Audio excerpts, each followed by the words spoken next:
and regretted it later. That's not a financial decision. That's an emotional reaction. But the moment you start planning, you start acting based on goals, not impulses. That is financial maturity. The fifth strategy, and one of my favorites, is to create assets, not just save money. Because money by itself doesn't give freedom. It must be turned into something that works without you. My whole life I've said, don't work just for money, make money work for you. And here's the big trap. Many think, well, I'm not an investor.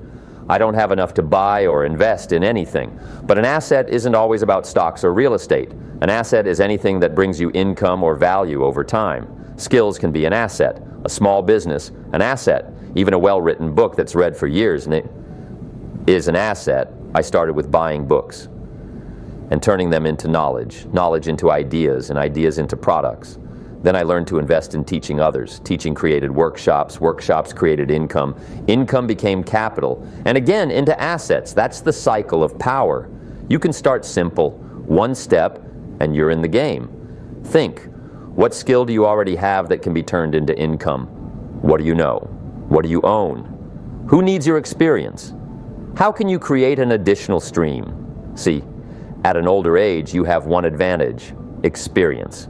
And if you structure it, it becomes an asset.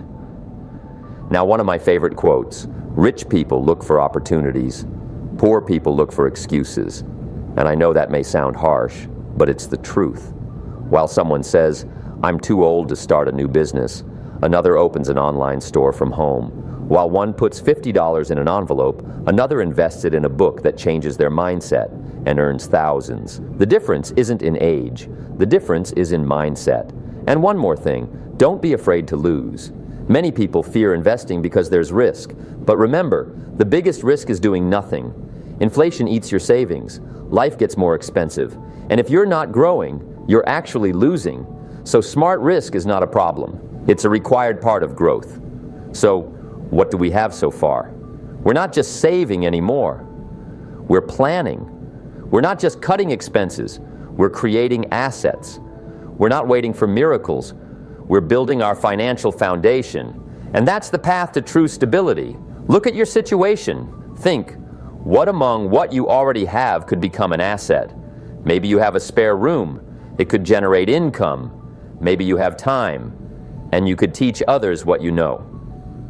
Don't limit yourself to traditional paths. Wealth is creativity, it's strategy, and it's the constant question, how can I turn time and knowledge into income?